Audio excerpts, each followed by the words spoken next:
everybody to our first of two interdisciplinary webinars on radicalism, extremism, and Islamophobia from offline to online.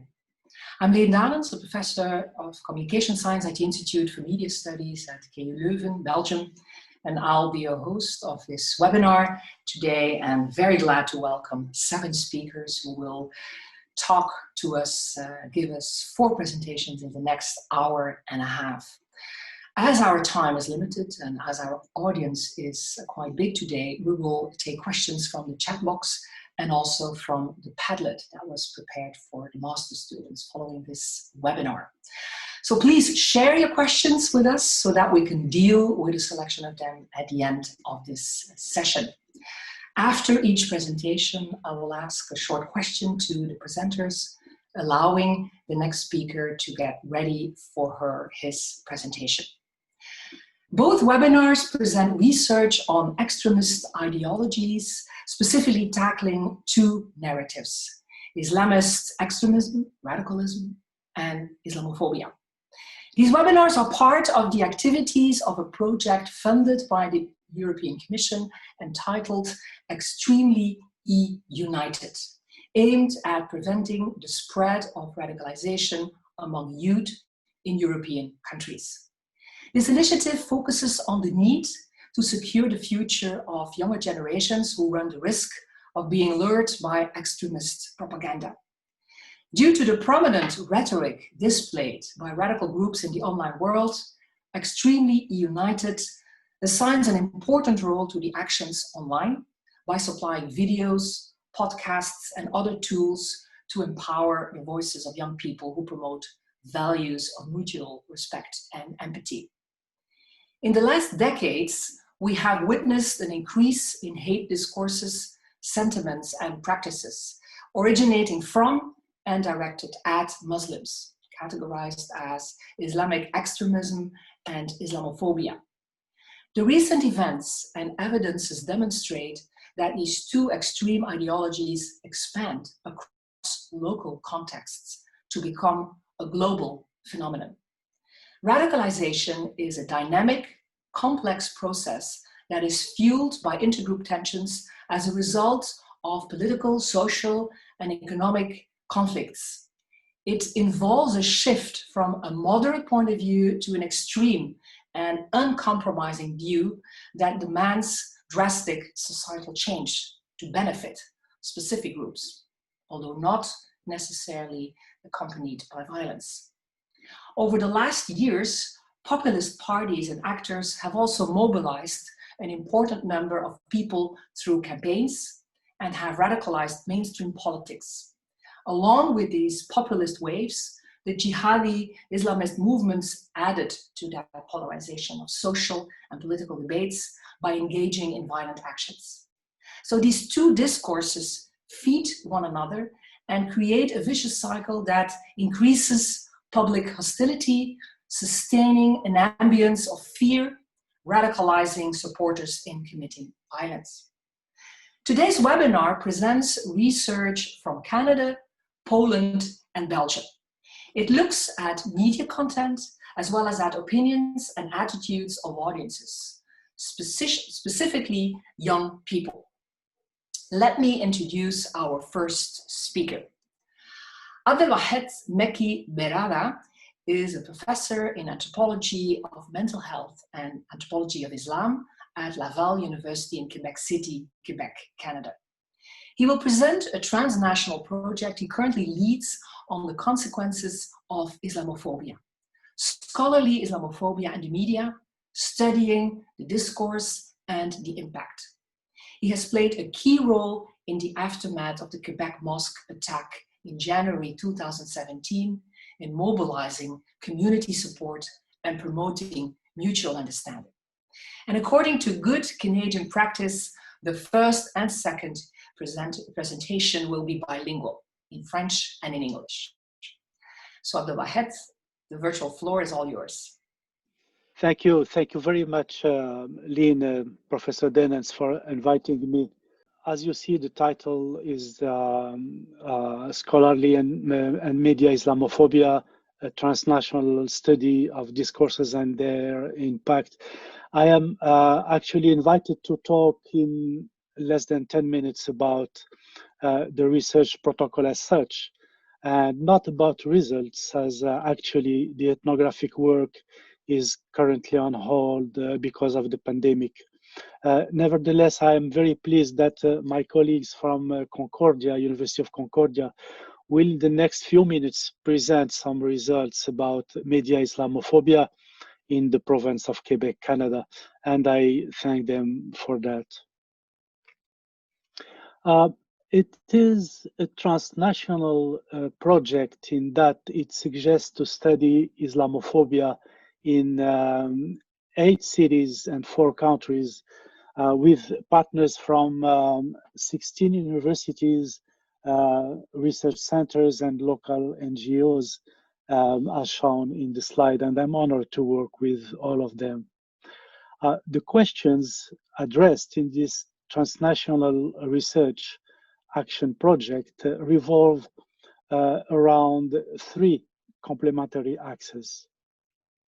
The first axis consists in better understanding what I have called scholarly Islamophobia, or Islamophobie savante, or Islamophobie pseudo-savante, as declined in publications by social scientists from 2010 on. A second axis, which is media Islamophobia, consists in media analysis to better understand the role played by scholarly Islamophobia in traditional daily newspapers posted online, and also in a time span starting from 2010 until the end of the project in around 2024.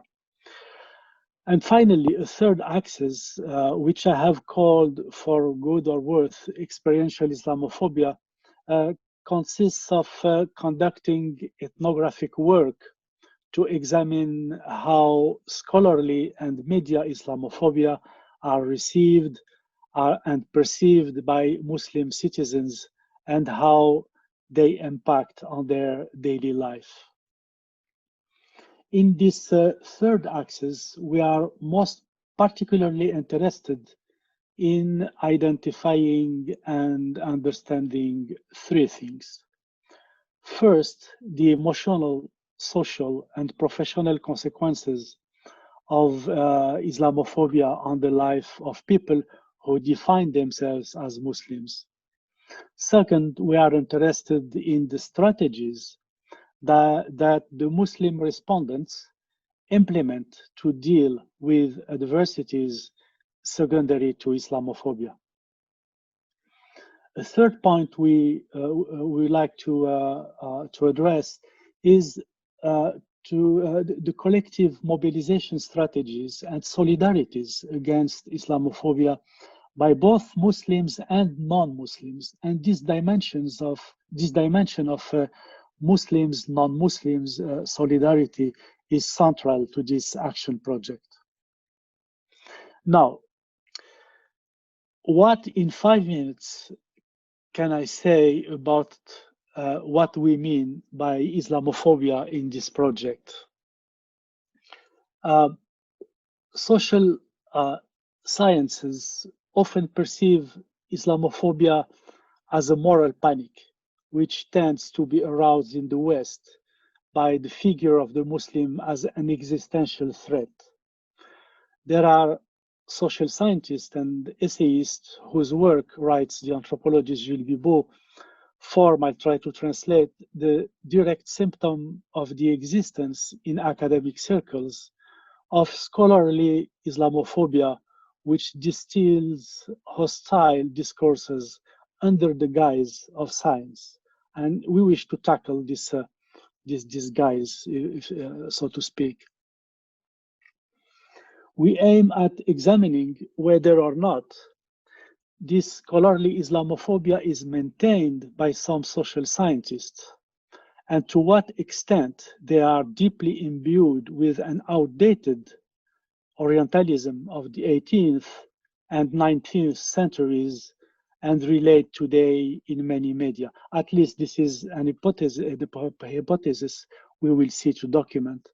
Another hypothesis is that media Islamophobia will in turn surf on the kind of legitimization brought by scholarly Islamophobia, as well as on our days collective anxiety to promote Islamophobia, including gender Islamophobia among the general population. We here consider Islamophobia as a discursive strategy made of hate speech, exclusion, violence, and discrimination, and where Islam tends to be constructed as a lasting trauma, as put it Edouard Said, un traumatisme durable, and where Muslims are targeted solely because of their Islamicness. Islamophobia is the expression of a form of social domination accompanied by an attempt at ontological inferiorization, dehumanization, and an animalization of the Muslim order, as you may have seen in the previous slide. Islamophobia is first and foremost about power.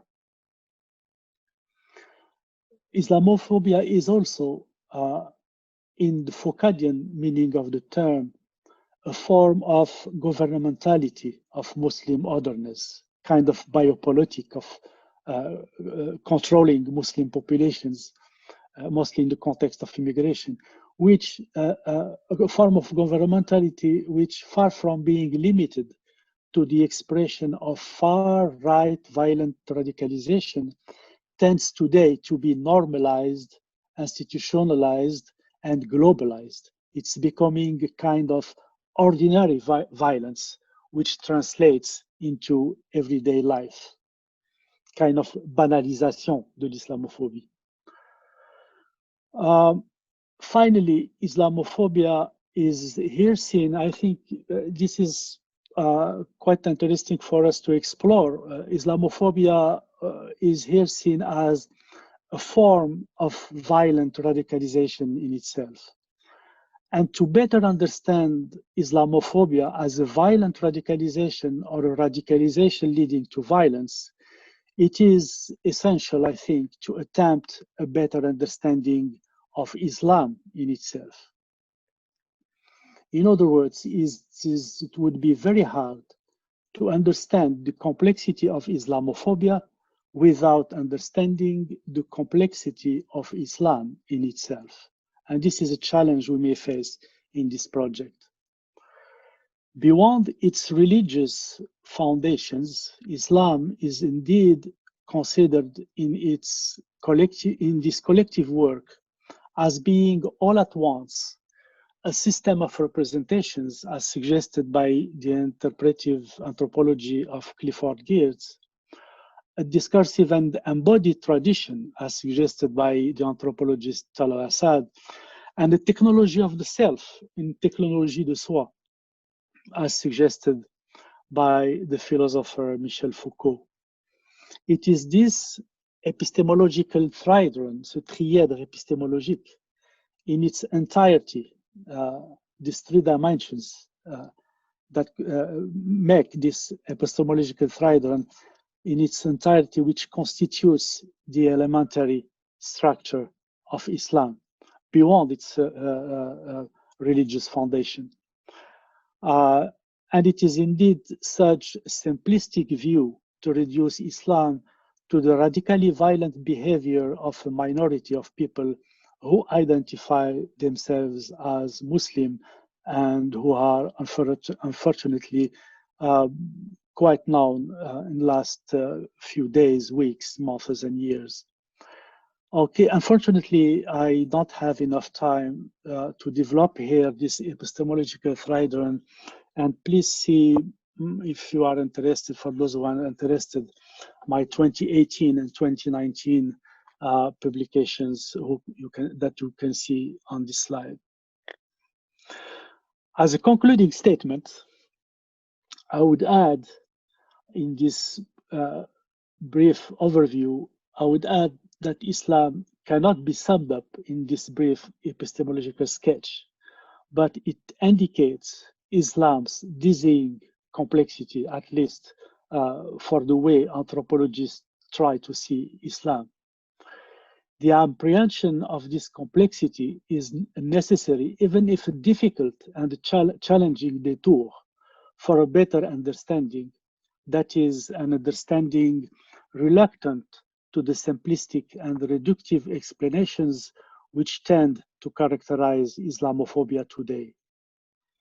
Some examples of such a simplistic view are when Islamophobic discursivity sees self-criticism within Islam as an oxymoron, a paradox that is impossible to solve. Muslims cannot criticize themselves, which is a simplistic view, I guess. Or when it sees Muslim women as essentially victims of their false consciousness, leur fausse conscience. Or also when it considers when this Islamophobic discursivity considers Muslims as essentially unable to be nonviolent. Finally, I will end it here. Islamophobia is both a complex concept and a complex sociopolitical reality, which calls to humility from researchers. It's indeed a complex question. Therefore, such an important issue requires a complex and most of all a nuanced answer that we will hopefully contribute to provide through our transnational research action project, very briefly outlined here. And thank you for your attention. Thank you very much, Professor Meki Berada. So while the next team is already preparing the slides for sharing, maybe I could ask you a question, because of course we're interested in the role of the media. And I remember having discussed with you the role of the so-called confrontation radio stations in Quebec, the quote-unquote garbage radios that make particularly violent statements and that are active in Quebec City. Could you talk a little bit about this, because we're less familiar with this phenomenon here in Europe still, in this part of Europe still? Well, I guess my colleague Vivek, who is a specialist in this issue, could say a few things. But it's indeed an interesting social phenomenon that is kind of specific to Quebec City. Montreal, the most important, I guess, city in the province of Quebec, is very reluctant to être l'autre, to have such radios with kind of that entertain Islamophobia and other. Actually, they're not only against Islam; they are against women, against Islam, against immigrants. It's kind of what I called, please excusez-moi l'expression, what in the US they call white angry males. You know, it's kind of radios led by white angry males, and it's not, ce n'est pas un hasard que c'est à Québec, à la ville de Québec, où il y a ces radios, que the first mass killing in a mosque happened in the West. I mean, c'est à Québec que la première tuerie dans une mosquée dans l'histoire de l'humanité a eu lieu en Occident. The second one was Christchurch. So there is a kind of sorte de bulle à l'intérieur de la ville de Québec qui rend possible ce genre de dérive. This is said, they use the freedom of speech, but I don't want to elaborate on that. So now they surf on this very thin line between freedom of speech and hate, un appel à la haine, which is actually qui est sanctionné par la loi canadienne, par la loi canadienne, mais il joue sur cette ligne très mince qui sépare la liberté d'expression et l'appel à la haine, ce qui leur vaut beaucoup de poursuites en justice, mais c'est leur gagne-pain, c'est jouer sur cette ligne mince. Thank you very much. Very interesting and yeah, it's a phenomenon to monitor, absolutely. We now move on to Professor Vivek Venkatesh and his team, who will present their ongoing research as part of the cross-country research project that was just presented by Professor Naki Berada. And Vivek Venkatesh is a professor of inclusive practices in visual arts in the Department of Art Education at Concordia University in Montreal. He's working at the intersection of public pedagogy and critical digital literacy. He's the UNESCO co-chair in the Profession of Radicalization and Violent Extremism. He's going to co-present with Shihen Hishri, who is preparing her PhD in education at the Université du Québec à Montréal, and a researcher of the project Someone. Her research revolves around the perception of the other, social exclusion, hate speech, and the prevention of violent radicalization. And Rauda Harp will also co-present. She's a researcher at that same project, Someone, and working also for the UNESCO co-chair for the prevention of radicalization and violent extremism. She's a teacher in adult education and preparing her PhD at Concordia University. Her passion lies in advocating for at-risk youth and communities, online and offline. Please go ahead with the presentation. Merci beaucoup, Lynn, and thanks everyone for being here. Really wonderful to see the social capital that Extremely United has in bringing together such a diverse array of researchers and practitioners for today's webinar. I'm really pleased to present this with you. So I won't stick with the introductions, just to say that at the end of our presentation, you'll see a few websites and our social media feeds where you can follow some more of our work. But today, what Jihen, Rauda, myself, on behalf of Abdelwahed also want to present is, as Abdelwahed pointed out, some analyses of texts that have been published in Quebec daily media. So I'll plow right on with this. What we're going to talk to you about today is grounded in a methodology called corpus-assisted critical discourse analysis. And this is a technique that was developed by one of my former PhD students, Tija Thomas, as part of her dissertation back in 2014, if I'm not mistaken.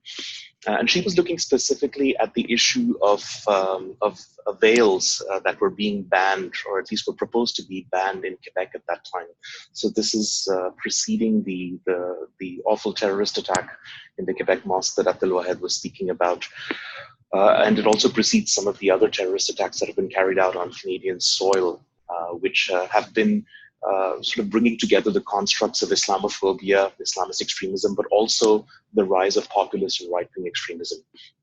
What corpus-assisted critical discourse analysis does is that it takes two techniques. One is grounded in quantitative statistics and large-scale quantitative statistics, which has been developed by applied linguists, and it combines this with a qualitative technique of critical discourse analysis. So essentially, what happens is that we take corpus of texts and we find to what extent the co-location of words, and in other terms, what that means is how words are related to one another in terms of distance with each other. So if the word Islam and terrorism appear close to one another, how often do those frequencies occur, and to what extent can we then extract some themes based on qualitative analysis and figure out what kinds of discourses are being conducted with regards to this. So while the concept is quite straightforward, the analysis itself can be quite involved, and both Jihen and Rauda have, if I'm not mistaken, several projects worth and years of experience in conducting these.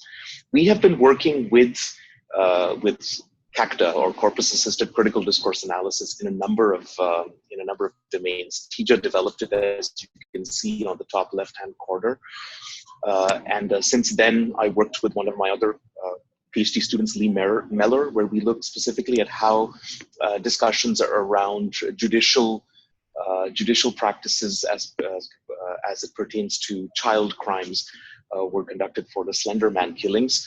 We've also published some studies around how online hate speech is promoted in cultural scenes. But I think most importantly, and both Rauda and Jihan were involved in this, we conducted a series of CACTA analyses on incidents of Islamophobia, misogyny, violent extremism, religion, that were being conducted on Reddit, YouTube, and Facebook threads by both Lebanese and Canadian citizens. And all of this is available on our website, which is called wordsincontext.ca. We'll show you the link later. So these are just 4 examples of ways in which we have published in the academic sphere, and you know, regardless of the academic value of the work, I think it's important for me to specify that our work in Project Someone and the UNESCO Chair really reaches out to the broader public and wants to engage them in these discussions. So before I hand off the mantle to Jihen, here are the broader objectives of what we were trying to do, and these were developed in consultation with Abdel Wahed, who's leading this project, the broad project with us, and asked us to work on this issue around Islamophobia in Quebec daily media. So we wanted to understand the themes that were being that could be defined as Islamophobic from texts that are relayed by columnists and editorial writers in these Quebec dailies. But also we wanted to see how the discursive strategies around these themes of Islamophobia were being developed or disseminated and even received by readers of these newspapers. So in order to do that, we analyzed texts from, I believe, 10 years worth of Quebec dailies. I'm going to pass the mantle off to Jihen. Jihen, tu me diras quand tu veux que je passe la prochaine diapo, mais vas-y, merci beaucoup. Bonjour à tout le monde, merci Vivek. Donc, afin de repérer un maximum de ressources numériques, nous avons fait une recherche à l'aide de mots-clés. Nous avons cherché islam, musulman, islamique, islamiste, islamophobie, islamophobe. Donc, vous pouvez passer deuxième slide, Vivek, s'il vous plaît. Donc, nous avons affiné la recherche en sélectionnant les éditoriaux, les chroniques des 8 quotidiens les plus lus au Québec, comme le Journal de Montréal, le Journal de Québec, la Presse, le Soleil, Montréal Gazette, Globe and Mail, l'Actualité et le Devoir. Nous avons obtenu plus de 1500 articles, ce qui nous a permis de créer un très grand corpus à l'aide de logiciel Sketch Engine qui contient plus de 3 millions de mots, majoritairement en français, mais on a quand même un très grand corpus en anglais. Donc, vous pouvez voir ici la fréquence des mots clés comme l'islam, l'islamisme, islamiste. C'est très fréquent dans notre corpus. On peut passer au troisième. Afin d'effectuer une analyse de colocation des analyses des mots-clés. Donc, Sketch Engine nous a permis d'identifier les mots qui sont très associés ensemble, comme le mot islam, il a été associé à plusieurs termes comme critiqué, radical, politique, islamiste. Si on prend par exemple le mot islam avec le mot radical, ces 2 termes ont été associés par Sketch Engine. Ils apparaissent ensemble dans le corpus d'une manière récurrente, donc 17 fois dans le corpus avec un log dice. Ça veut dire le log dice, c'est le score de leur relation ensemble. Donc c'est 11.19, c'est statistiquement significatif. Ma collègue Rauda va par la suite vous expliquer davantage comment ça se fait ce calcul. Si on passe au slide suivant, s'il vous plaît. Donc, après avoir effectué une analyse quantitative, nous avons pu regrouper les termes qui ont été associés en thématiques, ce qui nous a permis de faire une analyse critique des discours. Ce qui ressort du corpus français, c'est que le terme islamophobie il est souvent associé au terme racisme, liberté d'expression. Souvent, les chroniqueurs ou les éditorialistes vont refuser d'attribuer ou de qualifier leurs propos comme des propos islamophobes ou des propos racistes. Ils vont souvent dire que critiquer l'islam et les musulmans, c'est une liberté d'expression. Alors que d'autres chroniqueurs éditorialistes vont faire la différence ou la distinction entre islamophobie et liberté d'expression. Ils vont dire que le racisme et l'islamophobie, ça existe, c'est une réalité sociale. Donc, ils vont appuyer leurs propos par des textes savants, ils vont faire appel à des textes de sociologues, des experts, pour dire par exemple que l'islam ou les valeurs musulmanes sont incompatibles avec les valeurs occidentales. Donc, ils vont aussi présenter les musulmans à travers des événements révélateurs d'un islam intégraliste. Ce qui ressort aussi dans les résultats, c'est qu'on note une peur de l'islam liée à des enjeux identitaires. Par exemple, on parle beaucoup des valeurs québécoises, des enjeux sécuritaires, on parle de dangers des islamistes, du terrorisme et des enjeux économiques. On parle aussi de l'immigration des musulmans qui font augmenter la charge sociale du gouvernement ou de la société québécoise. Aussi, on note un point très intéressant, que les lecteurs, on a analysé les commentaires des lecteurs qui, eux aussi, reprennent le discours médiatique et ils vont s'appuyer aussi sur des textes savants. Je passe la parole à ma collègue Rhoda qui va vous expliquer ce qui sort.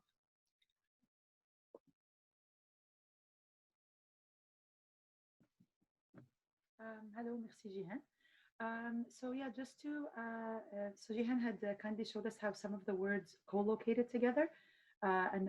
So first of all, I just wanted to show you very quickly the formula in case you're interested. So when a word shows up in a corpus, which is what we create, so we basically picked over 1,000 articles, we put them together, we fed them into Sketch Engine, but the number of times, so this is our focus corpus, this is what's going to be called the focus corpus here, and because it's a corpus that we created, so it, you know, by all intents and purposes, people might be like, you know, you're choosing your articles, and that is correct. But when the calculations are made, so when Sketch Engine tells us that these two words co-locate at 11.19, for example, which is Islam and radical, which Jihan just showed us, it is because, so the calculation is done, so the frequency of these words are always calculated with reference to the frequency of those words that show up in a reference corpus, which is compiled, collected, and stored in Sketch Engine, and is completely unbiased, and there's nothing that we could do to affect it. So, and that is the reference corpus, and the calculation is always made with reference to that reference corpus. And the calculations are always done in logarithms because of the massive amount of words in these corpora. And so always the magical number we're looking for is 10.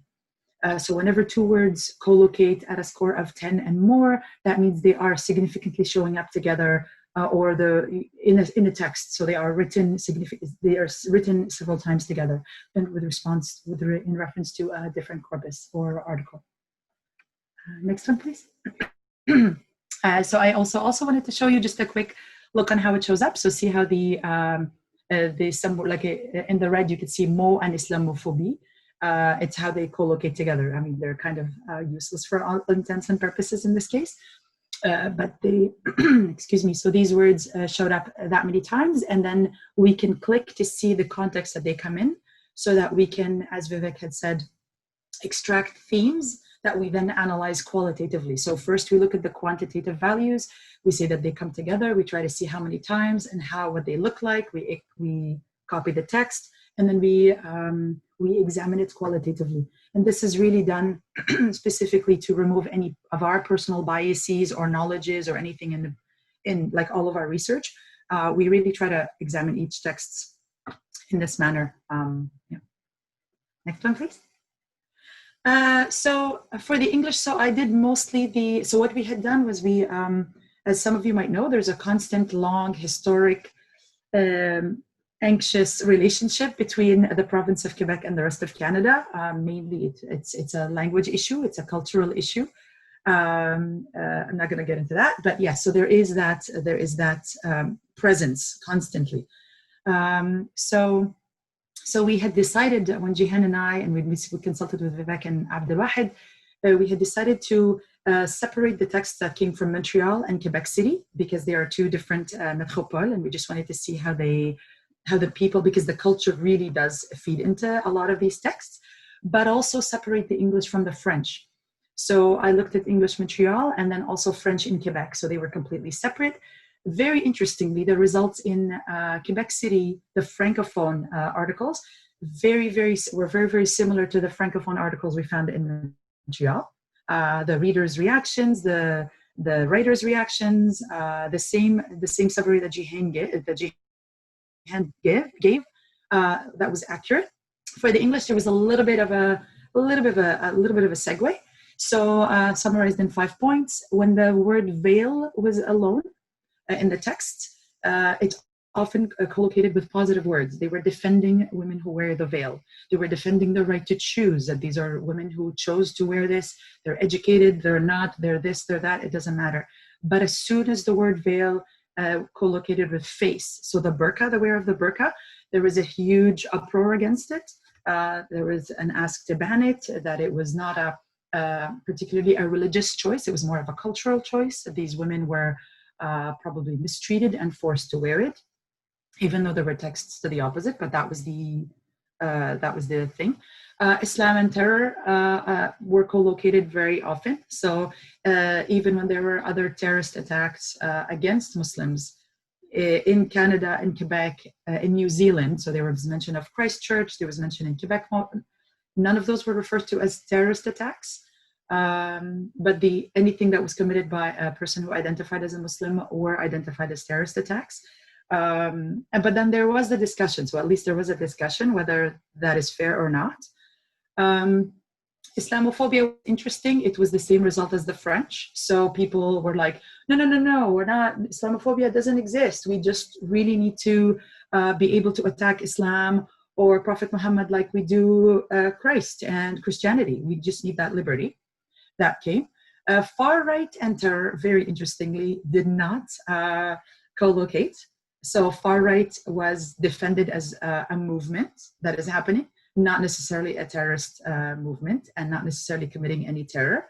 And then the last one was the English versus French readers. So often we found that the French readers listened to their experts and they used the experts' arguments in their own arguments, whereas the English were often sometimes going against them. So sometimes they would call a Globe and Mail Globe and Muslim because they thought that some of the articles were, pro-Muslim or, Also, there was a couple of historians mentioned or Canadian professors, like Professor Hewitt, for example, they're like, oh yeah, so-and-so says that Islamophobia is existing because of all of the influx of Muslims, because of immigration and just an increased number of a particular population. And so that's an increased number of incidents committed by them.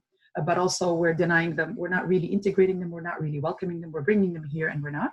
And the readers were like, okay, so let's just not bring them in then, because that's why Islamophobia exists, is because we're accepting all of these Muslims in. So it was a very interesting discussion. Thanks. Thank you a lot. Yes, there's a lot to be asked, and it's only the beginning, I imagine, of this vast corpus that you're trying to dig into and make meaning out of it. I was interested in getting to know a bit more about these reactions of the readers, because that's a really interesting part of your research. The English language readers and the Francophone readers. Were like the Francophone readers more referring to French from France sources, and also maybe relating more to what they knew and heard in their Francophone media on what happened in Europe, for instance, the attacks in Paris and Brussels, or am I just making a reference that wasn't found in your corpus?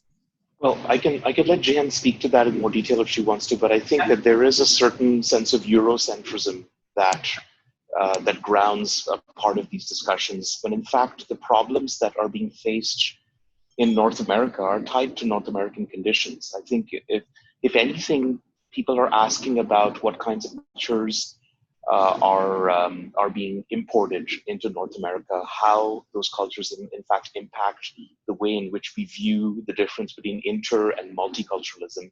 Quebec really focuses on and has a policy around interculturalism, which is very different from multiculturalism and involves ensuring that people are integrated sometimes forcibly, as we're seeing now with a new law that does not allow teachers and public servants to wear any sort of religious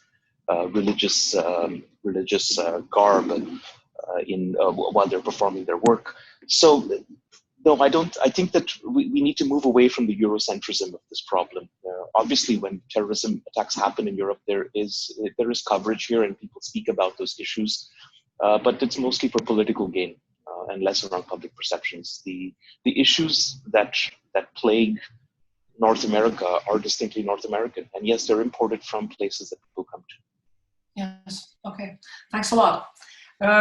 Let's now move to Europe, actually, from North America to Europe and to Poland more specifically, and move from a media content perspective to a perspective of the audience, and especially then young audiences.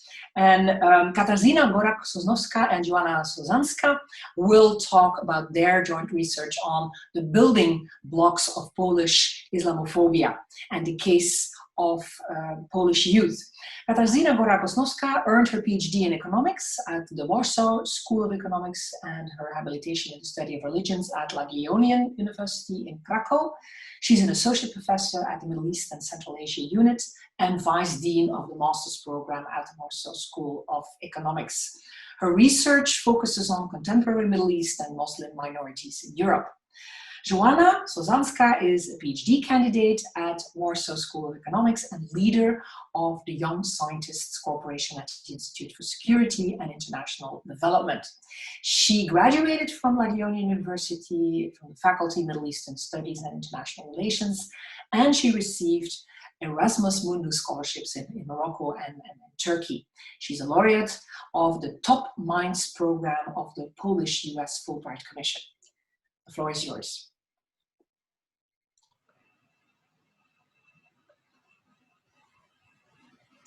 Okay, I am not muted anymore. So thank you very much for having us here, and we are always happy to have also the Central Eastern European perspective, even though it's not homogeneous, because we are in a way a strange region, I must say.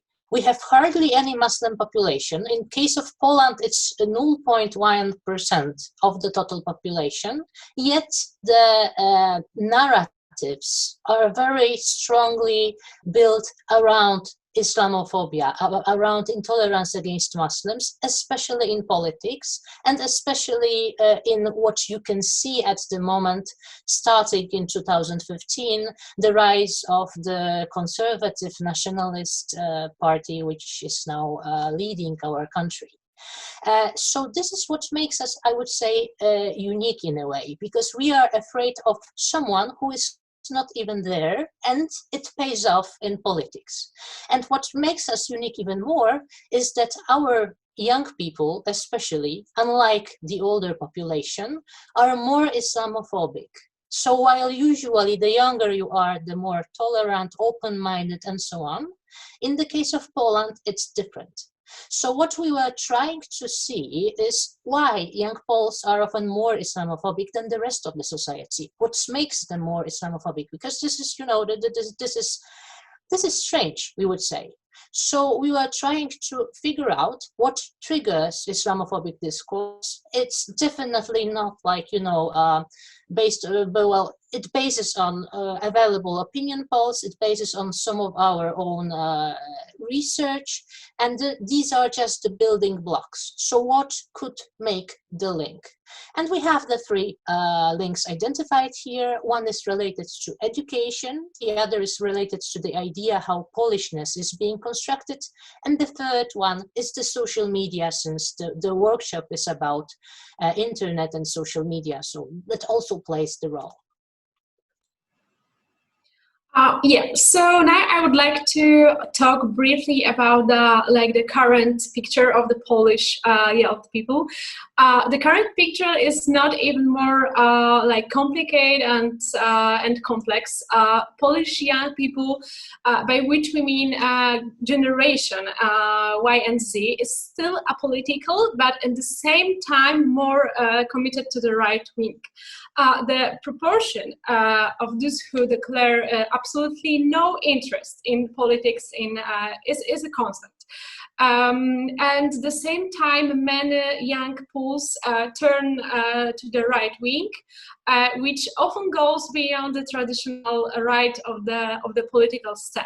Right-wing conservative views are currently the most expressed political focus among the politically declared Polish young people. And the right wing and the populist parties started to consolidate young Poles during the campaign to the European Parliament in 2014, and also to our Polish Parliament in 2015. What is very, very important, because they base on the anti-European Union rhetoric, anti-refugees rhetoric, anti-Muslim rhetoric. And what is very, very important, and I would like to underline it, right wings and populist parties are supported by the radical groups and organizations like the football hooligans groups and Independence March Association. And we would like to present like two posters referring to the Independence March Association. We would like to show this year's poster, and you think the Independence March in Poland will take place in 1 week. So on the right side, there is like the original poster where the Hazar soldier is like aiming, pointing his sword to the star with the LGBT flag and the red flag. And on the top it says, "Our civilization, our rules." And on the left side is the parody of this poster, like showing a sword as a spike for the kebab. Why kebab? Maybe perhaps because the kebab is the very, very popular fast food among radical groups. But we would like to show like the parody and like the another sides of the persuasion to Independence March Association. Okay, even though we call it parody, we are really sad that this is the official poster of an independence march. Yeah, to be against someone, this is how we identify our idea of being Polish. It's terrible. But anyway, what are the building blocks? We have the 3 of them, and now I mean you can see that it's not easy to make the Polish youth in a way different. First of all, you have teaching about different cultures. So, well, starting with the fact that everybody or almost everybody in Poland looks like us. We are Slavic, ethnically Polish, speak Polish language, most probably Catholic, and so on and so on. It's hard to teach about other cultures, and it's easy to go into, in a way, essentialized version. So what we teach, if we teach at all, is essentialized image, like the Orientalist, pure Orientalist image of the other cultures. Then you have history. Our history focuses on us, and as Polish history is about being victims or about being heroes, in both cases, we are better than the others, either because we are suffering or because, we fought against someone. Quite often in geography, you have this essentialized terms, like one of the topics is the causes of world terrorism, Islam against the West. So in one sentence, you already have the explanation, and this is how you should teach. When it comes to religion, we have a lot of religious instruction in Poland, but it's about Catholic religion only. So we are basically religiously ignorant. I mean, like very ignorant. Then you have the second building blocks. What you have just seen, and we decided to present to you the posters because they were just, published 2 days ago, is consuming nationalism, but nationalism understood in a closed matter. Nationalism not like open, welcome to Poland, feel free to be here on your own, enjoy, but in a way in this closed ethnic religious manner. What we also have in there is that Islamophobic narrative is quite often linked to the way EU identity is constructed. You know that we have not been able to catch up economically with the Western. world or the western part of Europe. We are still in a way behind. It bothers us a bit. So if you ask, or if you take a look at the Eurobarometer, you will see that Polish people enjoy the economic freedom, economic flow of goods and other stuff, but they are not really into the rule of law, the solidarity. This is not really interesting. What is more, the Islamophobic discourse is quite often used against the Western Europe as an ultimate proof that you over there have not managed the refugee crisis efficiently, and it's us who are better because we have not accepted the refugees and we are better off. And it's also sad, but this is the second building block. Yeah, and the third factor is sharing Islamophobia through the social media. And what is very, very important, internet is the most popular source for the young pools, and also source of the hate speech for the young people. And it is very, very sad and important that is like the very important source during the age of disinformation. And the Muslims are one of the most popular targets of online hate speech. Of course, also with the LGBT community, also with the refugees community, and also today's women's movement. What is very, very sad, the political acceptance for the hate speech towards the particular social groups. Like the women's movement, LGBT, and the Muslim groups. So for sure, like the mix of these factors has a huge influence to the higher levels of Islamophobia among young pools. Oh well, thank you very much for your attention, and well, let's hope that one day it will be better. Thank you. Thank you so much. Thank you very much for this Polish reality, sharing it with us and talking about these building blocks, about the social media. Well, you're also teachers, trainers yourself. Do you think that media literacy and some criticalness about sources, like the softer skills, let's say digital skills, is that a key to perhaps a way out of this danger or this risk or risky trajectory towards radicalization in Poland? For sure, and if you take a look again at digital skills in Europe, we are again behind, lagging behind, except for maybe Estonia, I think Czech Republic and Lithuania. Our region lags behind. And also the second building block again, if you take a look at the way we are teaching, we are basically about solving tests, learning by heart, definitions, information, repeating the same thing. We don't have many classes that actually teach this critical thinking. And this is again, something that we are missing. And I hope that maybe one day, it could make a difference, because, if you have a seminar, and we also have seminars like how to understand fake news. I will not go there, because I know that I am, an expert. Nobody has to teach me what a fake news is.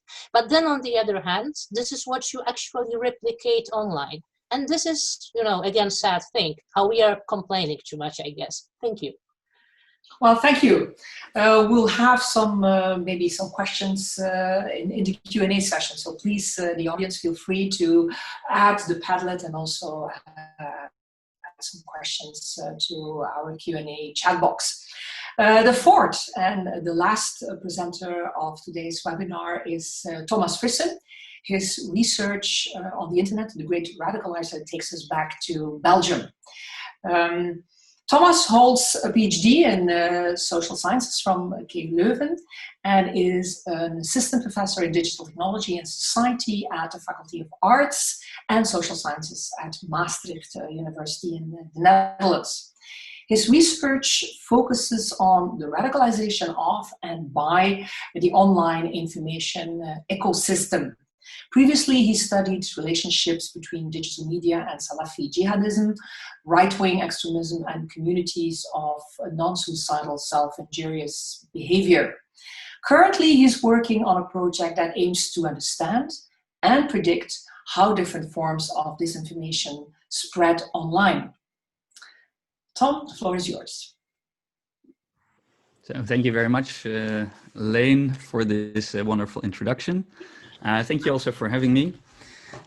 So I assume you see the screen, my start screen, and you hear me. Okay, so that's good. So yeah, well, hello everyone. Bon matin, Quebec. Good afternoon, Europe. I'm Thomas.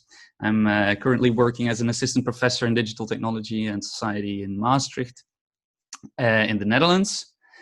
And my talk today is entitled Internet the Great Radicalizer. And it will be a brief peek into the relationships between seeking for online extremist content and cognitive radicalization in young adults, specifically in Belgian youth.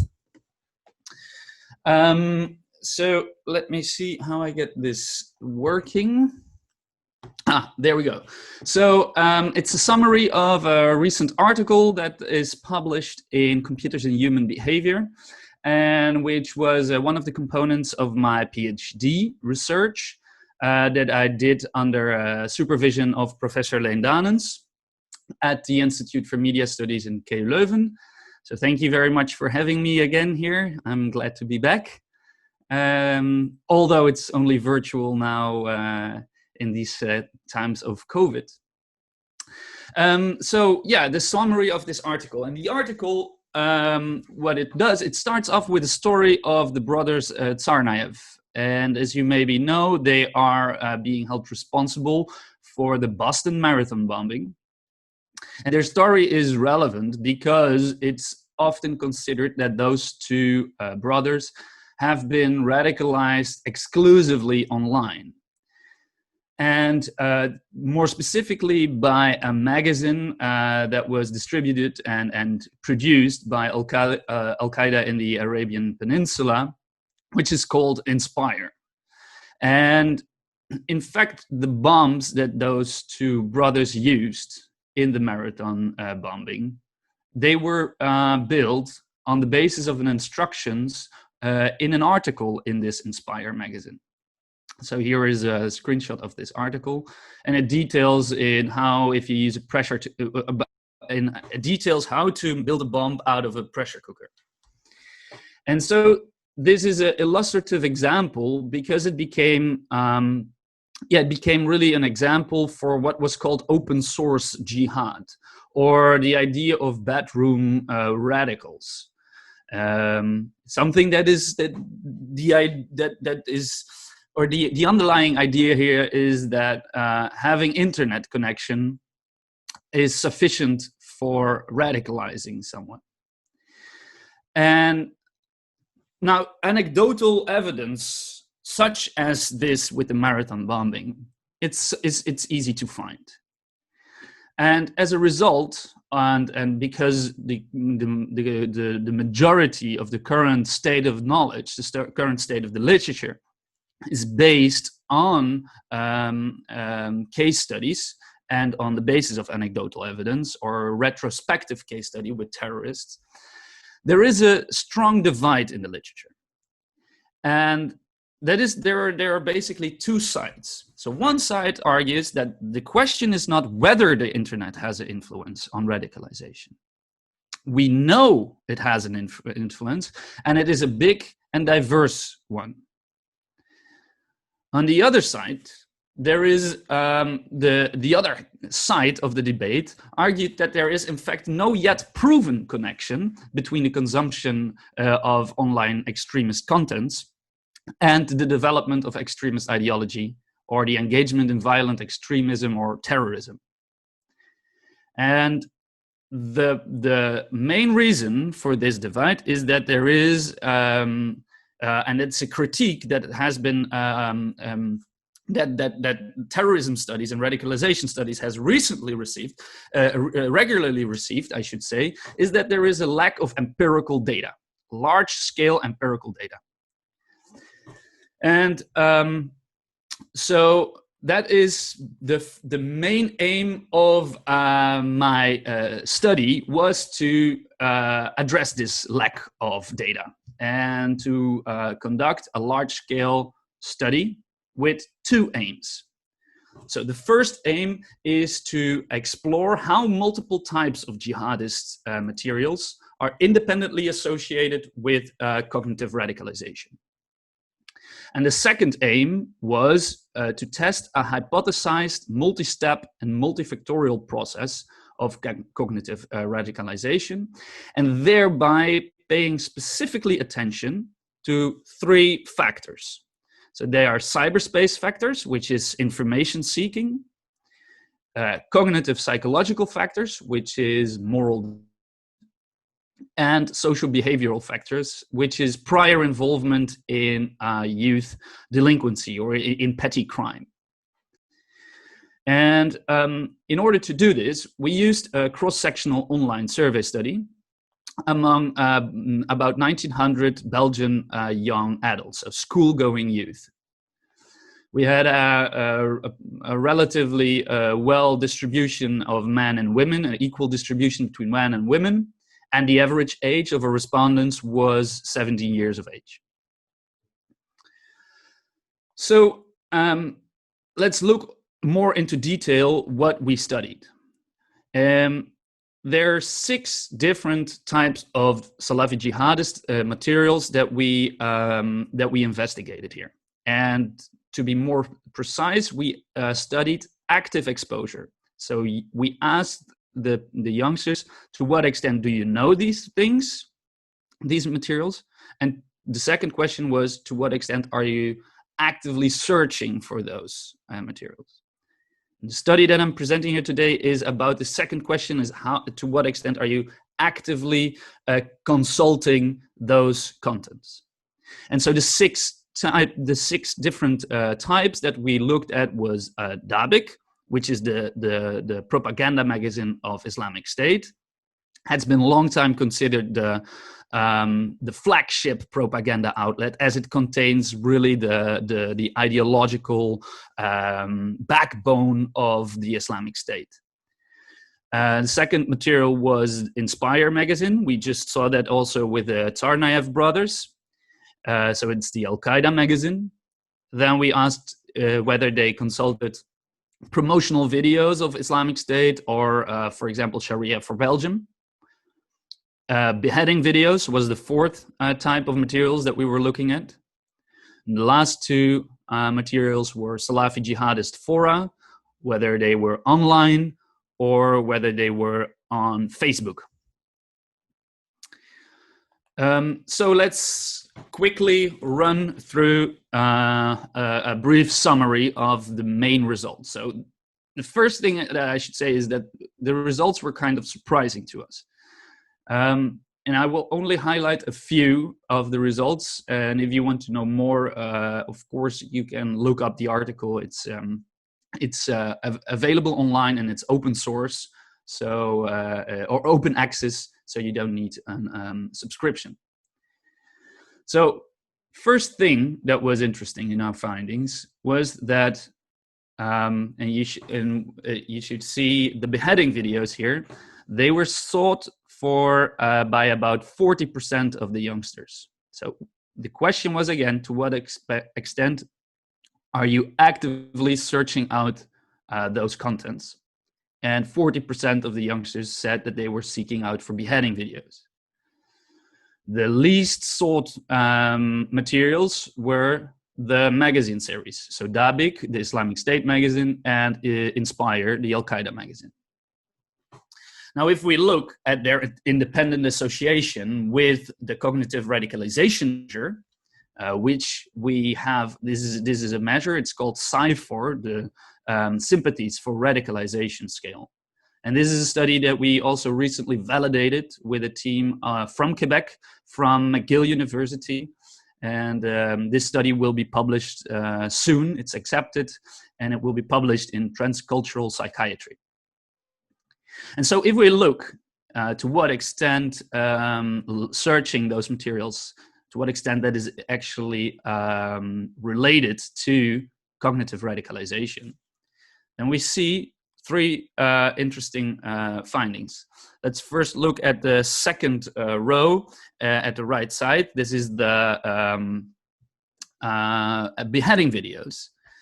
And there you see that the two distributions, whether seeking out for those materials and not seeking out those materials, follow a reasonably similar distribution, with the majority of the people scoring low on radicalization.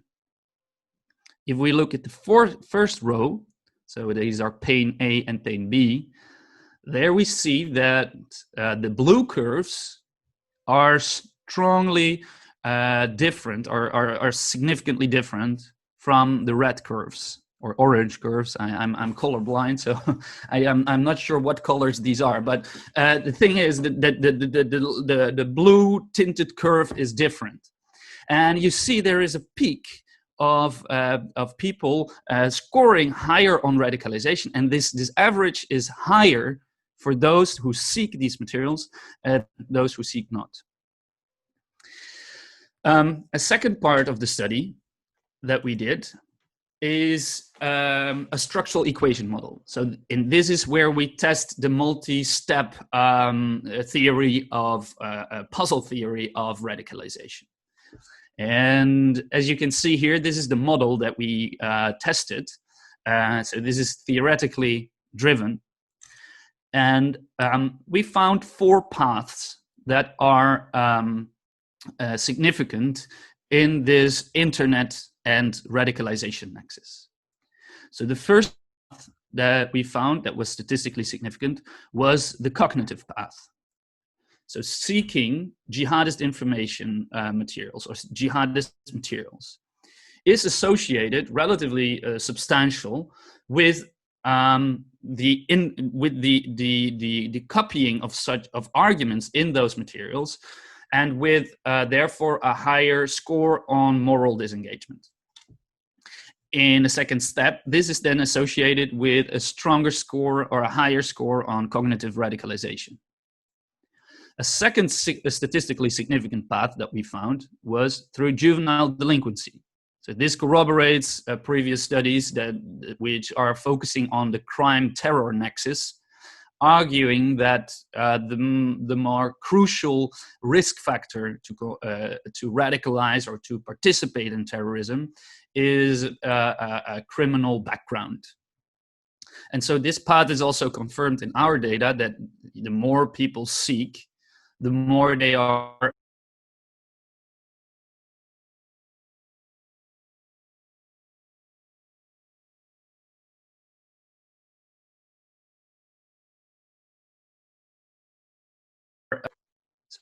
seeking more of those materials is associated with a higher moral disengagement, which is associated with more engagement in youth delinquency, which is in turn associated with a stronger cognitive radicalization. And the last path, but was with the least, with the lowest strength, is the direct path. So jihadist information seeking was also directly positively associated with cognitive radicalization, which means the more youth actively sought out for these materials, the more that they the higher they scored on this radicalization measure. So if we sum up, there are 3 take-home messages from this study. And the first one is that apparently these jihadist materials, they do what they are designed for. So beheading videos are not necessarily designed to radicalize people, but to attract attention, to get the message out there. And this is exactly what they do. So beheading videos, maybe the most violent and radical form of any of the jihadist materials in this study, they were most sought, and they were by almost 40% of the youngsters they were sought, but they were the least predictive in terms of radicalization. In contrast, the jihadist magazines, which were sought by only a small minority, 10%, 11%, but they were the most strongly associated with radicalization. And again, here, though they are not, those magazines are not made to attract attention, but they are made for a niche audience in order to radicalize them and in order to attract support for the cause.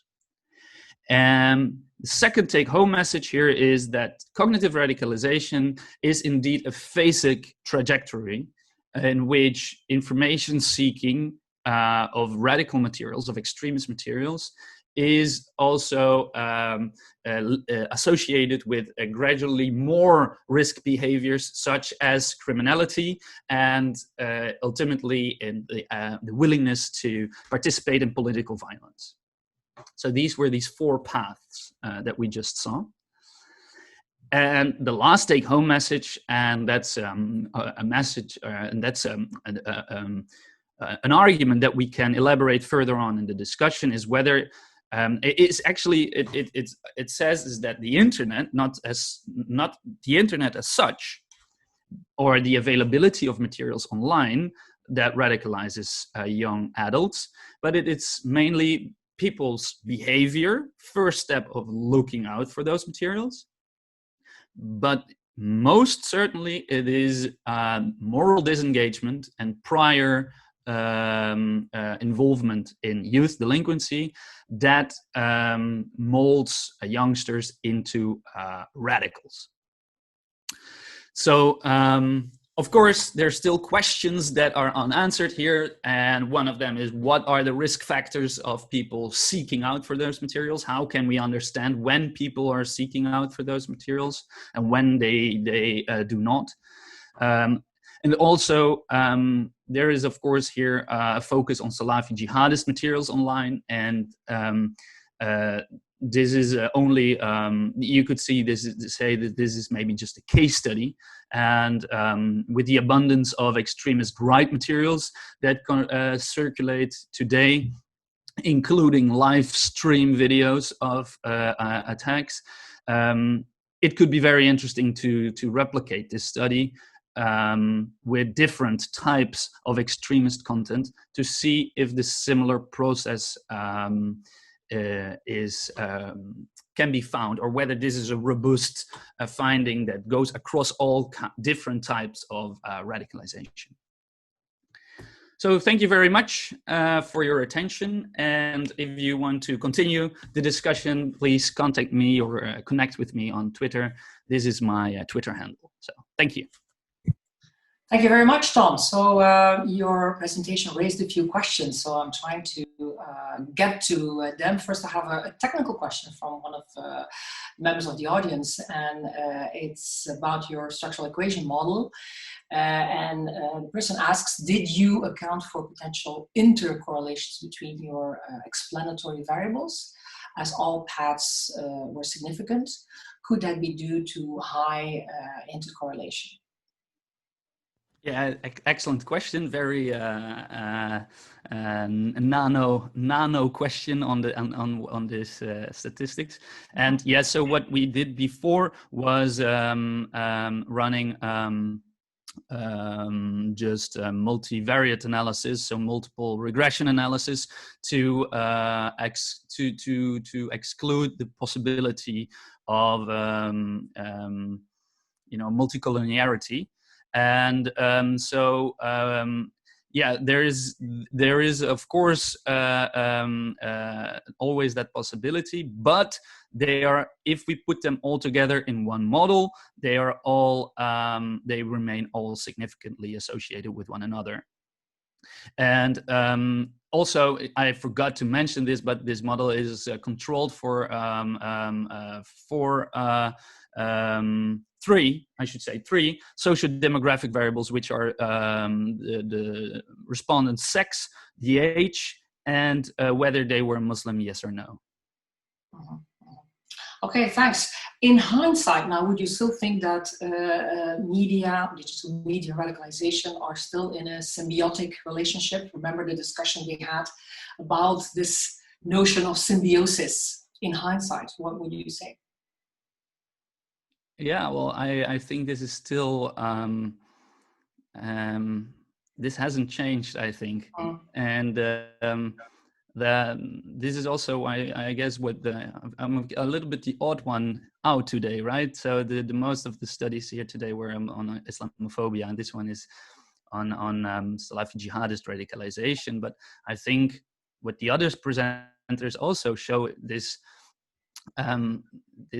inextricably they're inextricably related, and the way terrorism is being done these days is still according to the logic of the media and of social media, and this whole idea that platforms now have live streams. This is now being live streamed. This shapes a different form of terrorism that we see these days, specifically extremist right-wing actors. And I still believe that the media, digital media, mold terrorism today. Mm-hmm. Yeah. Thanks a lot.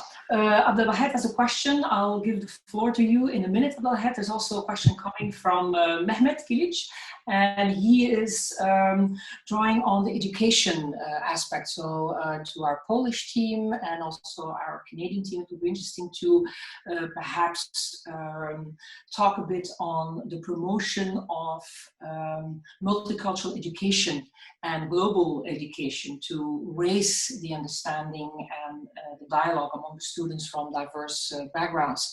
So Mehmet is referring to his experience in New York. What do the Canadian speakers have to say about that? And then maybe our Polish colleagues can also react to that role of education. And yeah, colleges and schools are seen as both vectors of radicalization, but also as protective factors. So maybe the Canadians, maybe Vivek and his team wants to. It's an obvious answer, right? I mean, at the end of the day, I think we need to move into action. Rhetoric is one thing, but we need to move into action. And I think part of the problem we're facing is that we tend to view media literacy as demonstrating or at least showing the path towards an enlightened truth. And that's really hardly the case. I think we need to allow for more pluralistic spaces for dialogue. It's wrong to shut down those who we disagree with. I think that there are, I think there's something to be said around ensuring that we don't rush to build consensus, especially around issues as sensitive as adherence to religion, political ideals, political values. So it's one thing to say education should play a role, but it's another to actually look at the varieties of ways in which that can happen. And I'm not cynical about this issue at all. I work in this field. I train teachers, and I'm a school teacher by training myself. So it's not a question of being cynical. It's a question of understanding that a whole society approach involves not just looking at education as a hierarchy of knowledge that's transferred from a teacher to a student. Amongst us, I don't know how many of us, in fact, are looking to the global south to understand these issues. How do we look at Paulo Freire's seminal writings and learn to teach with as opposed to teach to? Are we doing that at this webinar, right? What are we doing in terms of ensuring that we understand what's happening sur le terrain, in communities? How do you build resilience from within? And so that's, I think, part of our broader role in understanding how social forms and public forms of pedagogy and not just education can play a role. Again, I think there's multiple ways to look at this, but policymakers have to be able to draw upon the broader qualitative nature of what's being framed as resilience measures within communities. Mm-hmm.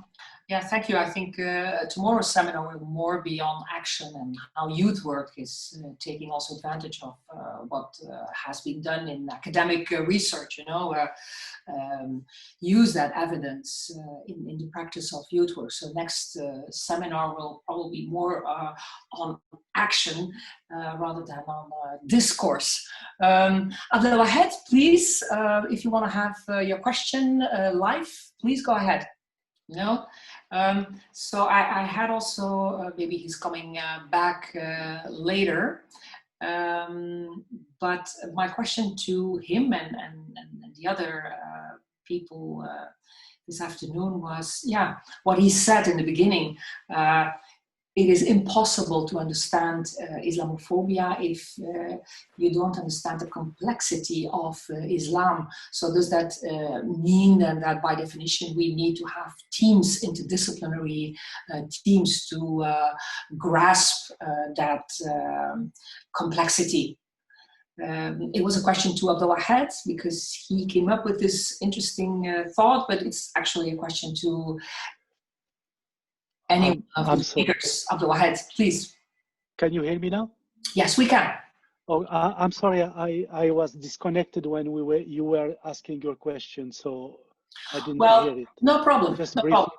I thought you wanted to ask a question yourself to one or the other speakers, and my question related to your statement in the beginning of your presentation, which was triggering my question, and it was, you need to understand the complexity of Islam in order to be able to deal with the complexity of Islamophobia. So I was then relating that statement to the interdisciplinarity that is needed of the teams in which we work in order to grasp to the full that complexity. Yes. So there are a couple of things here, so I'll try to be brief.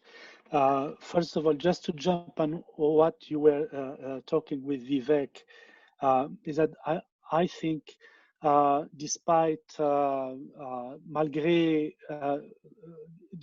our good intentions as scholars, as researchers, and despite the efforts we make, maybe we don't do enough in terms of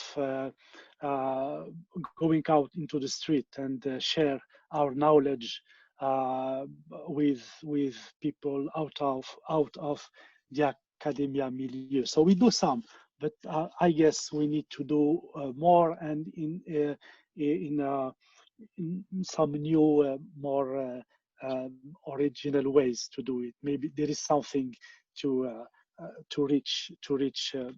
share our knowledge. In terms of better understanding the complexity of Islam in order to better understand Islamophobia, since Islamophobia is targeting Islamicness, so are we sure we know, we understand the target? I mean, are we sure we understand who and what is targeted? So how can we talk about Islamophobia if we don't understand what Islamophobia is targeting? So that what makes it a complex issue. So maybe as scholars also, so that's kind of self-criticism. If we have, one of the reasons why we have so much trouble understanding Islamophobia is either we address it in a too simplistic way, or we don't understand Islam enough. So maybe it's just a question, so that we may want to explore. I don't know if it's I answered your question. Sure. So thank you. So I have two questions. I had to talk that much, but I try to be as brief as possible. So one is for my colleague Thomas Friesen, and the other for my colleagues from Poland. Tom, it's a fascinating study, and I see the link with the two projects, your and ours with Lina and me and Vivek. And when you say that the more the youth seek jihadist information, the more there are juvenile delinquency and cognitive radicalization. Are you talking about juvenile delinquency and cognitive radicalization in general, or linked to Islam? So, you know what I mean? I mean, in other words, is this jihadist information, est-ce que ça abreuve aussi la radicalisation qui n'est pas revendiquée au nom de l'islam, mais aussi la radicalisation extrême droitiste? Est-ce que la radicalisation au nom de l'islam a une influence sur la radicalisation violente non, qui n'a rien à voir avec l'islam? And my question for my colleagues from Poland, thank you so much for your presentation, is maybe I have missed the explanation, but how would you explain this new thing to me, that it's youth are becoming more radical than the elder in Poland, which seems to kind of transformation, radical transformation in Poland. So thank you. Tom? Yeah. Yeah. Ok. Oui, merci beaucoup pour vos questions. Je vais essayer de répondre en anglais. Ça, je me sens plus confortable en anglais, donc voilà. So, the measure for cognitive radicalization that we used is originally developed in by psychiatrists in a Muslim sample, in a Muslim migrant sample. But what we did with the team of Cécile Rousseau, we tested this measurement on sensitivities for people with different backgrounds, and whether it was maybe discriminating towards, for example, youth with a Muslim background or not. And what we came up with was a final version of this measurement, in which specific questions that could be associated with only terrorism as we know it in the context of Salafi jihadism, for example, the use of suicide belts. This is remarkably unseen in extremist right circles. For example, these questions are in the original measure for cognitive radicalization, in the original Sci4, but after our validation study, those didn't make it.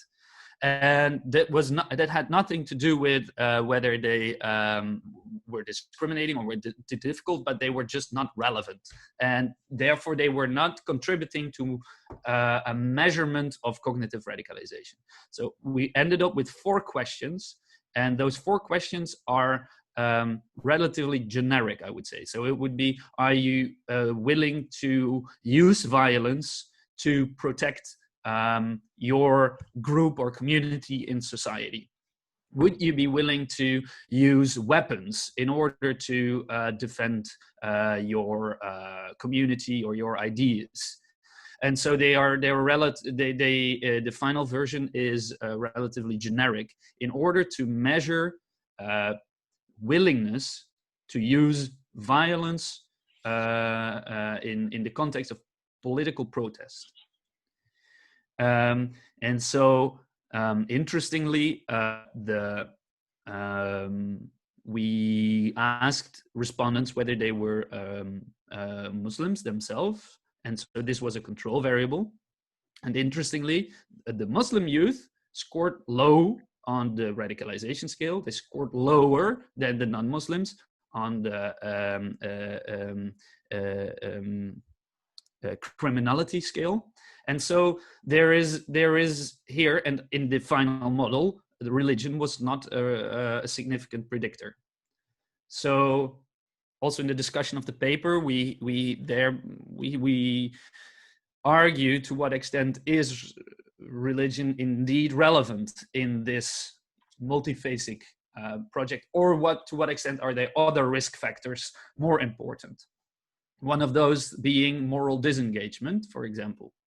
And I think this is also what we have been discussing a few times today, is a very important thing in moral disengagement is dehumanization of the other.